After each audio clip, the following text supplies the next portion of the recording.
Mike's on Mike, a conversation about politics, government, and Jacksonville, with 50-year opinion leaders Mike Hightower, Mike Tolbert, and award-winning broadcaster and longtime political observer, Mike Miller.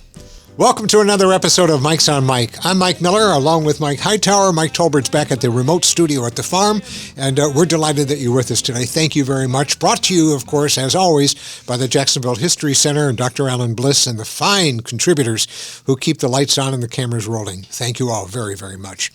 Well, two of the three Mikes, Mike Tolbert and myself, are in many ways a product of the news media.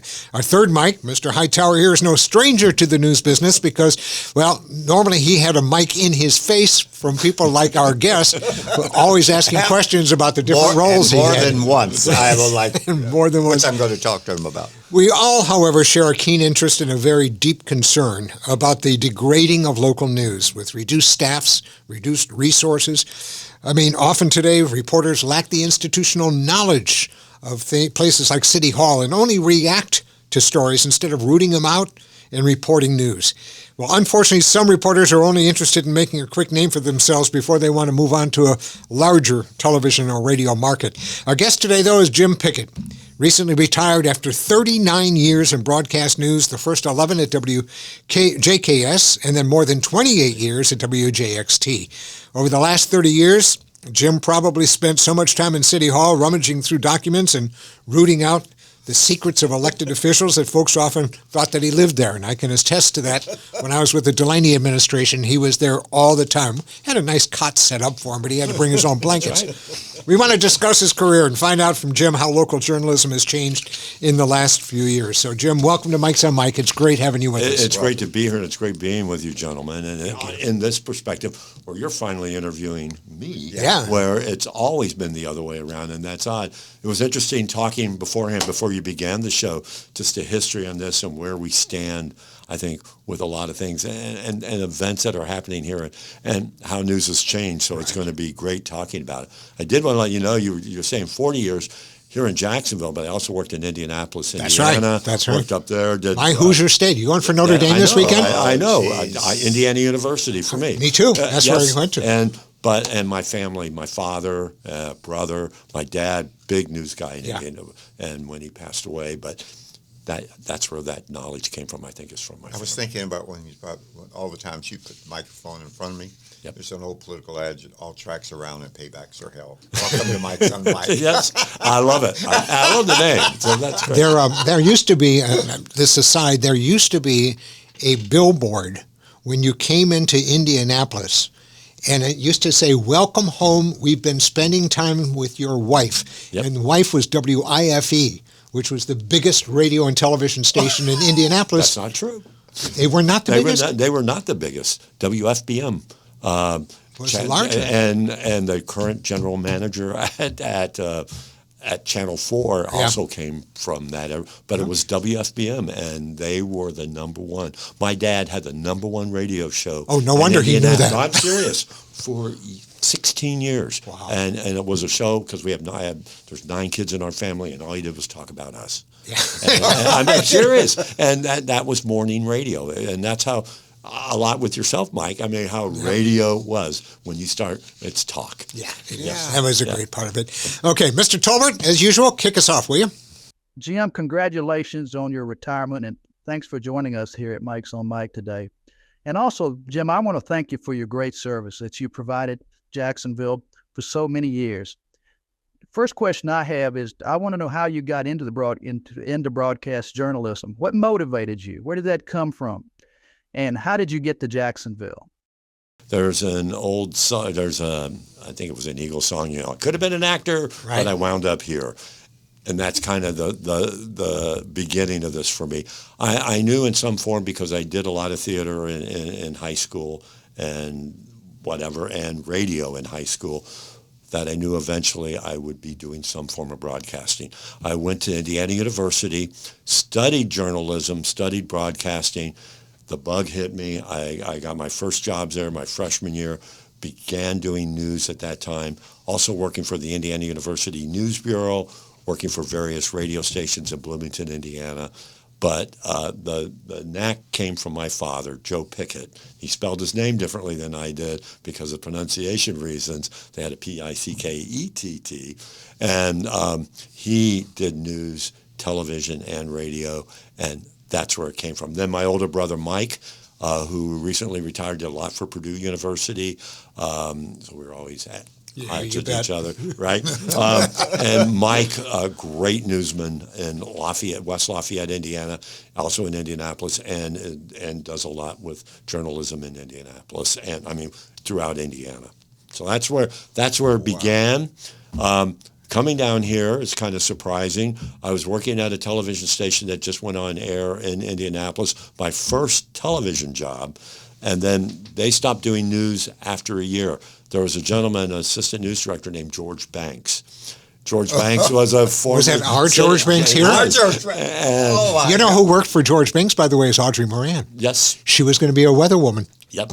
Well, George, that's right. George, but then George was working at Channel 17 at the time with Jim Piggott, who was the news director there, and George was the assistant news director, called me up in Indiana and said, hey, you want to come work in Florida? And I said yes, because I knew things had just changed there, and that's what brought me to WJKS, Channel 17 in Jacksonville, and began working evenings as a reporter there. Wow. And that was 1985. Talk about the 2 degrees of separation. Yes. Unbelievable. Yeah. That is fun.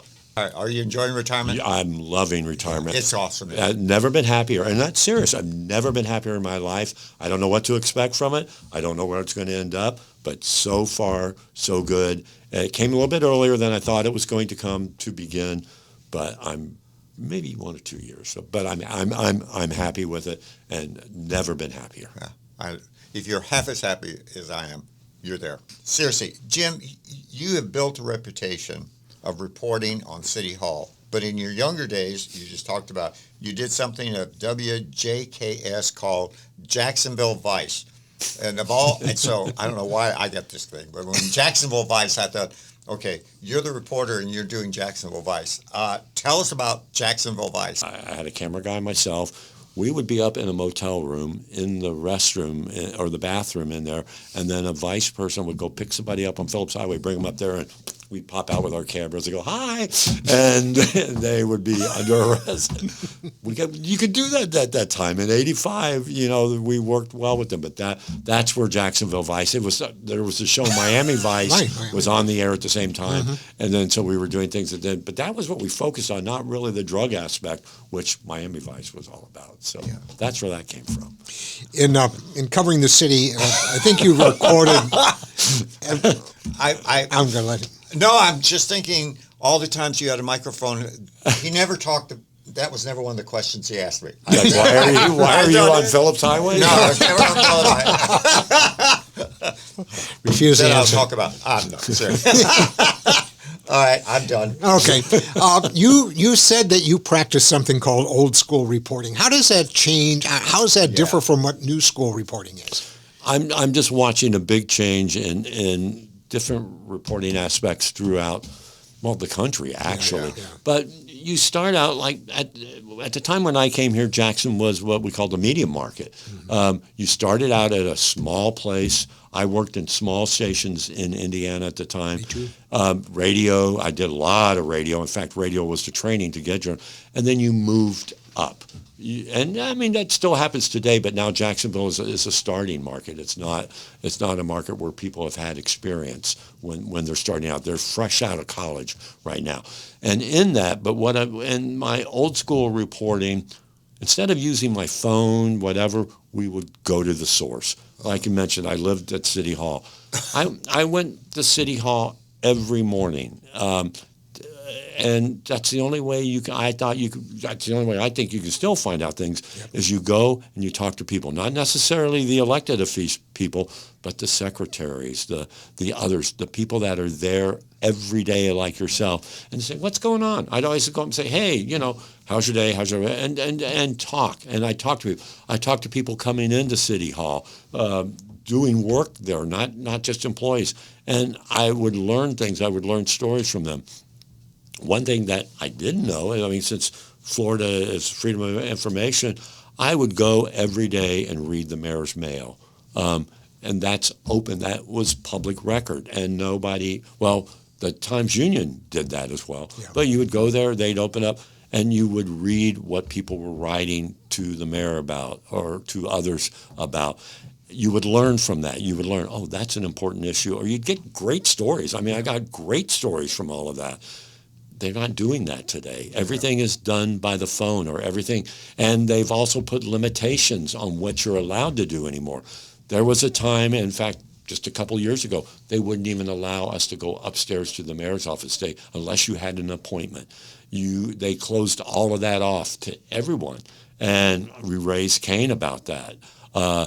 More and more things were taken away of where we were allowed to go as journalists. And then we fought to bring them back.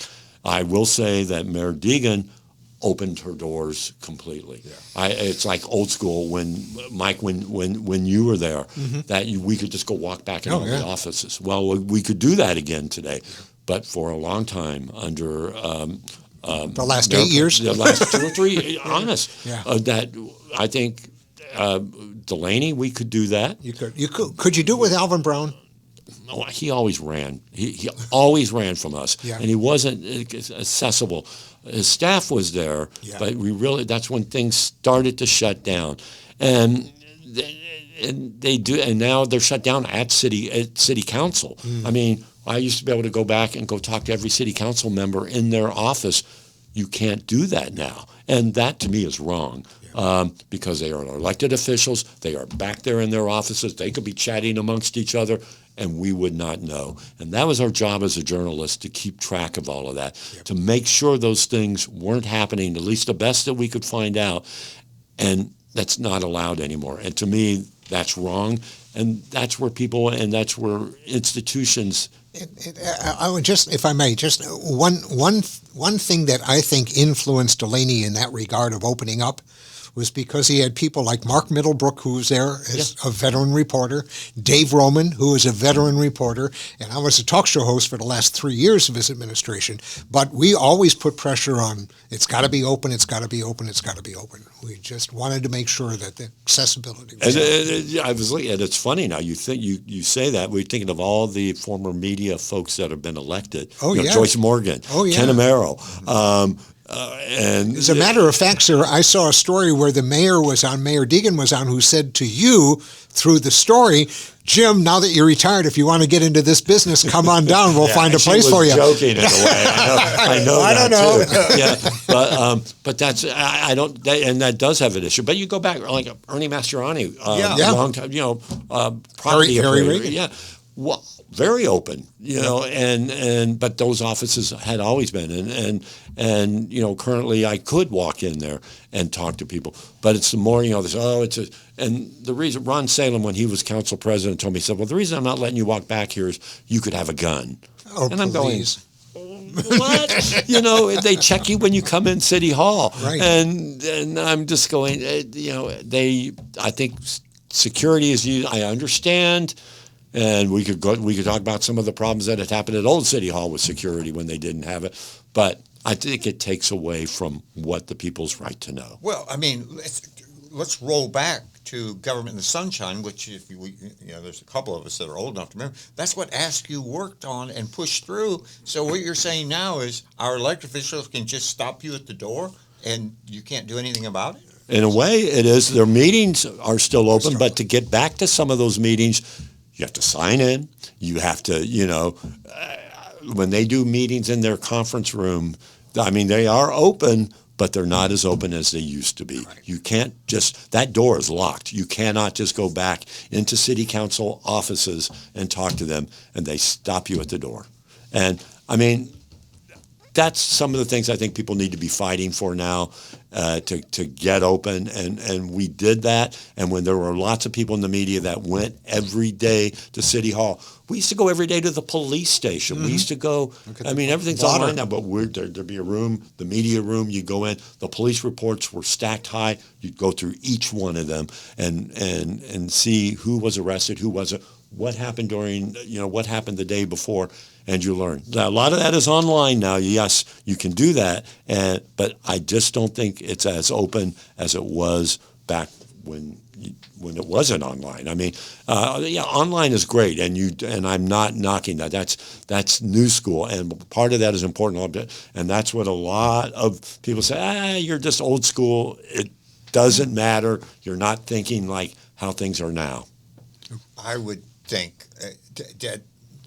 that is more than disheartening, because when you see what the legislature is passing every year, they're slowly just eroding that to the part that there is no longer government in the sunshine. Exactly. And let me tell you, if there's no government in the sunshine, then people will push the envelope, and pretty soon pushing the envelope becomes the norm, and then there's a new norm, and they can do anything they want because there's no watchdog.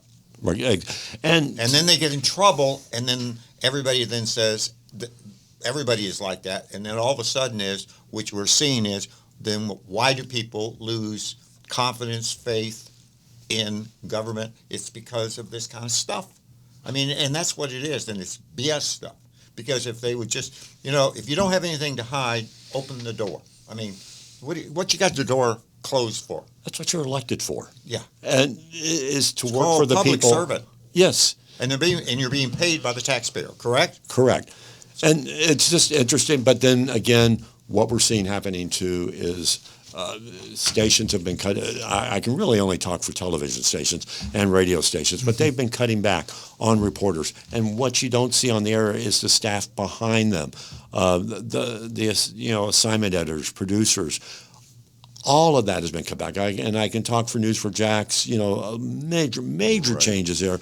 A lot of young faces in there. They're good and working hard, but there's less staff. I mean, there was a time when you would have somebody that I would cover City Hall, somebody would cover police, somebody would cover JTA, military, big, and it'd be one person, and then you would know what was happening in that group instead of going all around and having to follow up on a story instead of breaking a story.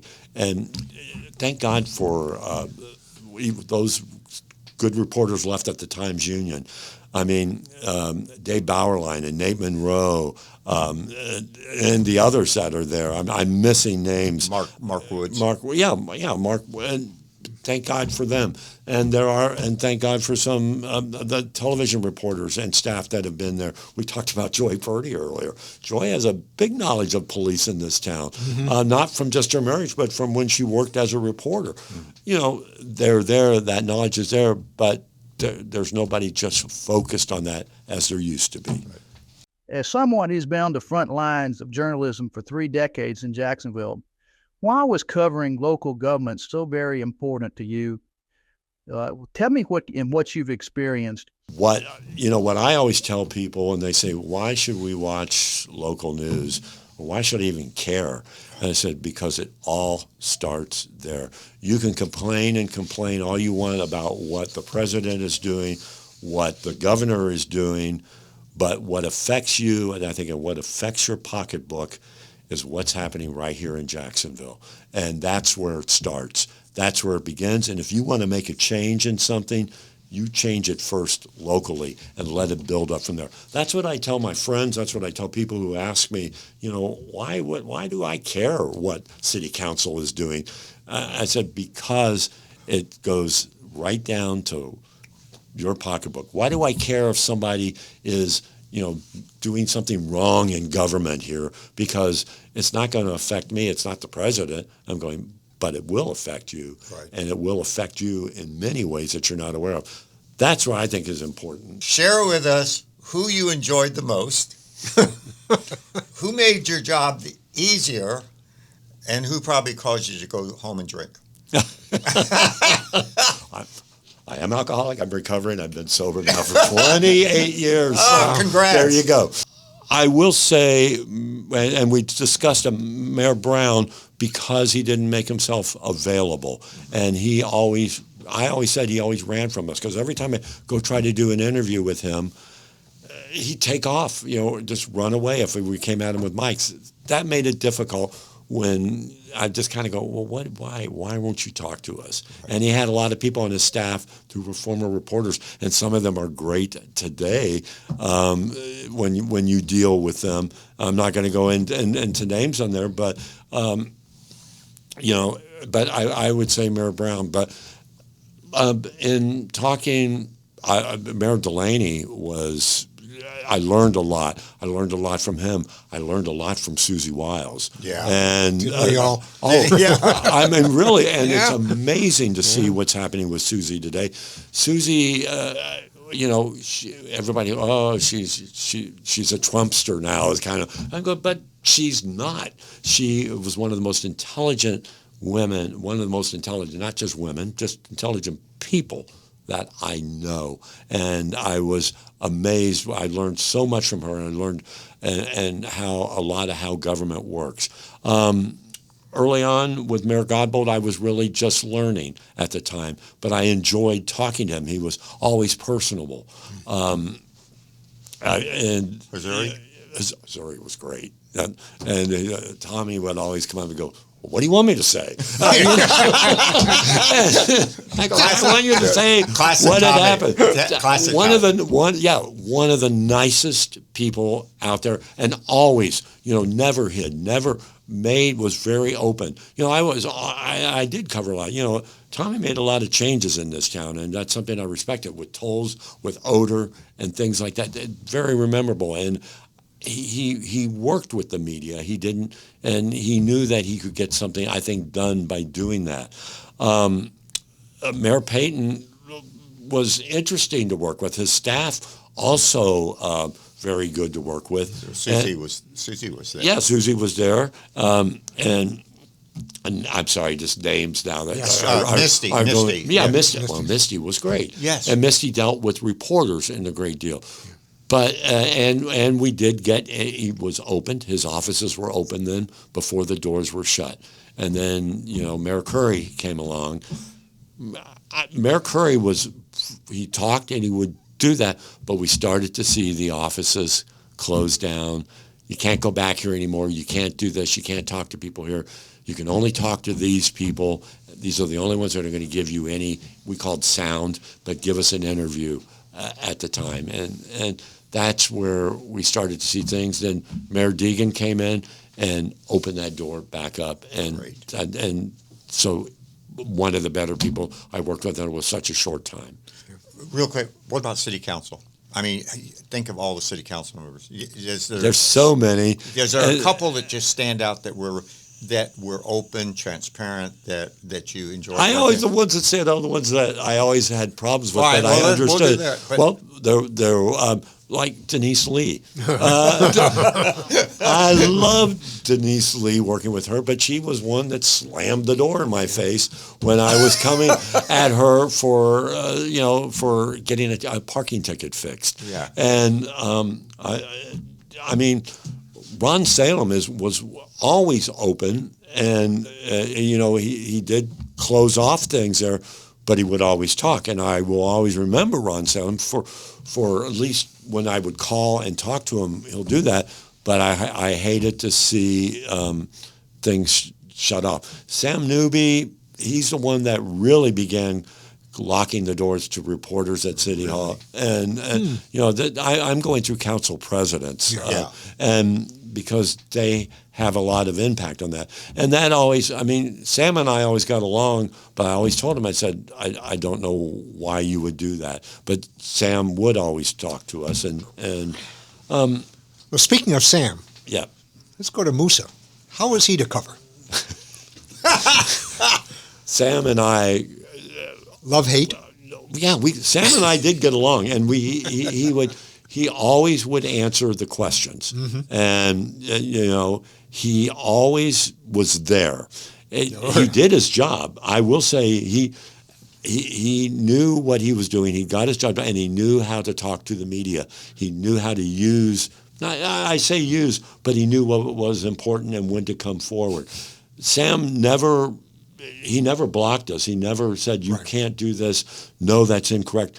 And or he would say, and I will say, yeah, yes, there are times you make mistakes on a story. You would be, I'm trying to think of it, but Sam and he would correct that, or they would make a mistake and correct it.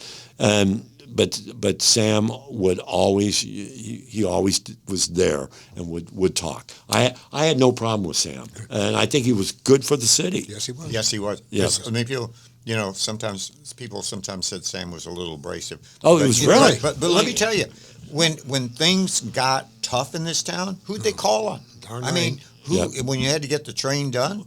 Now, when you had to get the soundbite, you'd call Sam. But also, you'd call Sam. he was there. You may not like what he said, and you may not like the way he got it done. But let me tell you, trains ran on time. Right. They really did. You know, we're talking all the elected officials. They're like, you go to Alice Newman, who is at the front desk at City Hall. Alice knows everything, and one of the greatest people to talk to, and knew. And that's what I'm talking about. When you go every day to City Hall and you meet these people, that's where you get. I mean, Alice would talk to me all the time, not leaking stories or anything, but she knew what was going on, and she knew what was happening, and she answered the phones with people calling and complaining or talking about. So those are the people that I always enjoyed talking to, is those behind the scenes. Yeah. Is there a blockbuster story that stands out from all of these years that you've been in broadcasting? Like, Of course, JEA.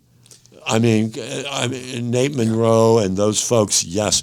I was there too. I covered every JEA meeting. Yes, you were. A lot of times we didn't. And later, early on, Mike, when you were with JEA, there weren't reporters there every time. No. But, and even with JTA, right. I would cover JTA meetings. But now nobody does that anymore. But JEA, I remember that. I remember a lot of storms coverage on that. I always take in the Riverwalk stories. When the South Bank got torn down and rebuilt, because it was such a dilapidated structure as a wood structure. I remember things like that, government, and then just different things that I was involved in with like that. And people always come at me and say, you did that. But a lot of things I remember are storms and things that have happened during storms, because they were just incredible. Crime to the GMAC, I was there when that took place. Took at the Jacksonville landing out there. A lot of things that had happened there. And then if we talk COVID, there was so much with COVID, and it changed everything. Yeah. Everything, even with broadcasting and reporting. Yeah. So many things with that were one thing that I recall, and just major changes. Last question from Mr. Tolbert. Jim, if you went back into the Channel 4 newsroom for a visit and a brand new reporter was there and asked for your advice about the job, what is it that you would share with that person? I would tell them, don't sit in the newsroom. Go down. I would tell them, go down to City Hall, go down to JEA, and do things in person. Get off the phone and go down and talk to people. And that's what I always tell people. A lot of people starting out would say, I always said, do radio. Go do radio first, because Mike, and you probably know that you learn from radio. Yes, you do. That's where you learned to talk. That's where you learned you had to go off in so many different areas, and you had to condense it all down quickly. And as a performer, the thing about radio that I enjoyed, and I did TV as well as radio, not in this market, but I did in West Palm Beach and I did in Hartford. You don't have to focus so much on the appearance on screen. Right. You could focus on the content of what you're talking about, the amount of investigative work you did off the air in preparation for someone like a Jim coming on. You didn't care too much whether or not your makeup was good, or if you're wearing the right jacket, or if the shirt is clean or not. That's the one thing. You really got to know how to do the job in radio. And then if you went on to TV, you had to take that knowledge and then also incorporate obviously the visual aspects of journalism in that regard. That's why I always said you learned how to talk. You learned how to talk in improv. You had to go, and that's why I always told young people, that's the way to start to do it. They always got mad at me at Channel 4 because the interns would come in. I didn't like working with interns. I never had an internship. And I said, why? I said, because but that's not, there were some I did, but that did not want to become the instant star. And that's, I want to be an anchor. I want to be, well, then I'm not the person to work with on that. I needed somebody that didn't, Go talk to Tom or Mary. Don't talk to me. Yeah, and great people too, by the way. And when we were talking, I know we were going to be talking what's happened to local news here, is that a lot of the history is gone. Institutional knowledge. It's leaving. It's gone. I mean, that happens all the time, but not all at once. Right. And that's. I hate to see that happening, and it's not only at Channel 4, but it's everywhere. Where John Bachman's gone, and others are gone, and it's just like, what? And as I was telling you before we started recording, a lot of the knowledge of tape, of file, everything back there is gone. There's a guy who ran the assignment desk at Channel 4, Frank Powers, he was my news director at WOKV. Frank has everything. It's that institutional knowledge. You could say, Frank, tell me about this case. He could spiel out everything about every case, everything. Phenomenal. Without look, and gone. Yeah. And he's left so much written back there that's not even being touched. And that's what I hate to see what's happening with news is we're losing stuff. There's things happening today. Terry Brady, and I'm not going to get into it, but the DTU former president and used to big things for the Democratic Party, now indicted and just or the investigation of that, the knowledge of the background of that, of even who Terry is, who she is. It's not going to be there. There's some, things like that are happening right now that I just think are going to go the wayside and will hurt both sides in these cases. But Jacksonville will hurt, I think, not having this background. I think you're right, too. Yeah. That's going to do it for another episode of Mike's on Mike. Jim, thank you so very, very much for being our guest today. It was great to have you on. Best of luck in retirement. Thank you. Love it. Maybe you should go and talk to the mayor and think about getting a cubby back over there. Or maybe go back into acting. You could do some improv work. Yeah, that's all. Everybody would go, then it was fake news, but I've never had any fake news. Never. Ever. Exactly. Good. Glad to hear that. That's going to do it. We'll see you again next week. Thanks once again to the Jacksonville History Center and their support of Mike's on Mike. Thank you for joining us. Bye-bye. Thank y'all. For now, we're live near the stadium at RV City. Jim Piggott, Channel 4, the local station. Mike's on Mike with Mike Tolbert, Mike Hightower, and Mike Miller can be found on your favorite podcasting platform, Facebook, and YouTube. Visit the website at mikesonmike.com. Join us next time for more conversation with Mike's on Mike.